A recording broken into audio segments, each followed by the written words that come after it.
I'm going to make a video here on my build of the BMPT Terminator vehicle. The kit I've used is the Zvezda. They just call it the Terminator-2. This is the box here, and you can see it says Russian Fire Support Combat Vehicle Terminator-2. Like, that's what they refer to it as. They don't actually refer to it as the BMPT, which doesn't really matter. That's how the box is labeled. That's the kit that I used. I went through the other two, like the trumpeter kit and also the Tiger model kit, which is a later a different Terminator vehicle. And this is the one I decided to do. It seems to be more up to date.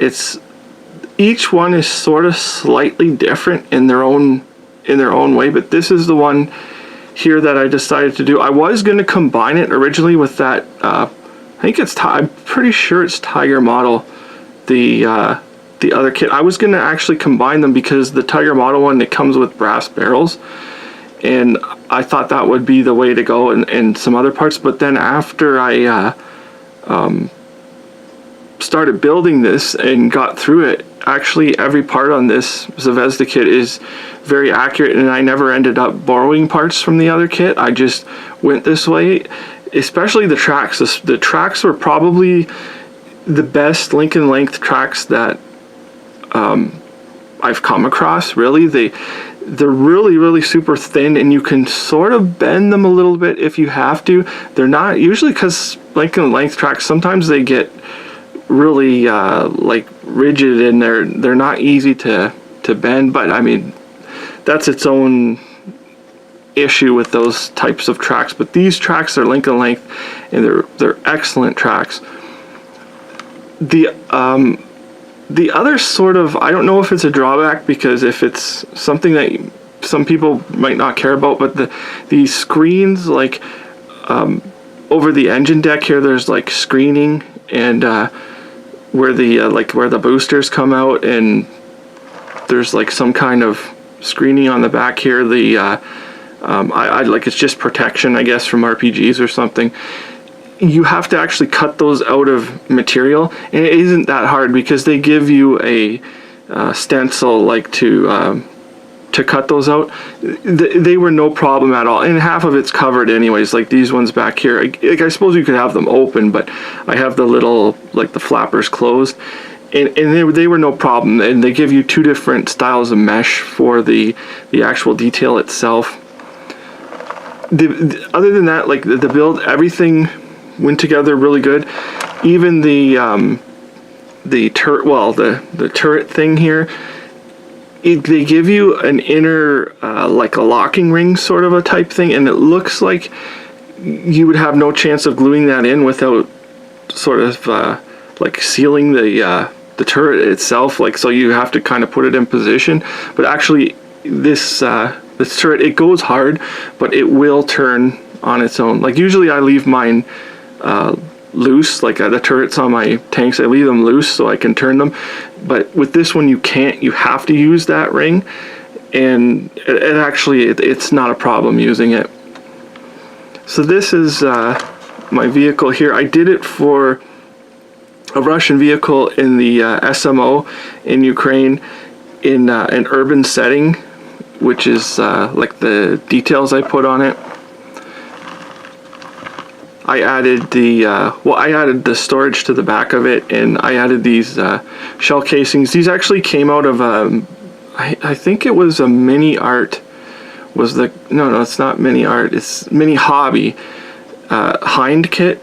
They have these shell casings in it for some reason. So I just took those shell casings out of the Hind, and even though they're 48 scale, they're way overscaled, and they seem to be fairly close to a 30mm cannon shell, so I threw those on there.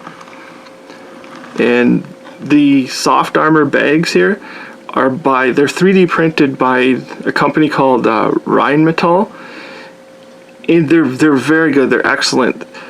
I think they call them gates, like the sprue gates that hold them on, are all attached to the back of the bag, so you don't see them anyways. There's it was nothing to remove the bags off of those gates. The markings, I used decals. I didn't paint them on there myself. And this is the vehicle here. You can see the different details. Like I've added the storage with the jacket and ammo crates and various things. One thing I'm not positive about, I tried to look at the real vehicle, and in the instructions is the missiles themselves. They tell you to put a red cap on them, and I'm not really sure if they use a red cap in actual combat. Like, to me, if it's a red cap, it's usually a training missile, but that's how they tell you to paint them. Like you can see on the box art, that's how they're painted, and they sort of look red or almost like a orangish color in the like the actual pictures of the real vehicle in combat. So I'm assuming they are red. That's one question I really don't know if they are supposed to be red or not. It doesn't really matter because it kind of looks cool having them like that. It makes it look more like its namesake, like the Terminator with the red missiles like that. All of the viewports, you can see the glare off of them in the observation devices and whatnot. I use the holographic film. I actually had the holographic film from the Meng kit, which is actually an early Terminator. It's not the same one as this, but I sort of just made them work. I wish I had the set for the Zvezda one, but I just kind of made those ones work with this kit, and they're excellent. I highly recommend them. I highly recommend the holographic film sets. So really, there was no problem in building this kit, and everything articulates on it. The gun can be moved. I don't really want to grab the turret and turn it because it's kind of hard to turn it, but it will turn. So anyways, I guess I can put it down like that just so can see it here a little better. So this is my build on the would be the Zvezda Terminator-2. It's the BMPT Terminator vehicle, and it's a highly recommended kit.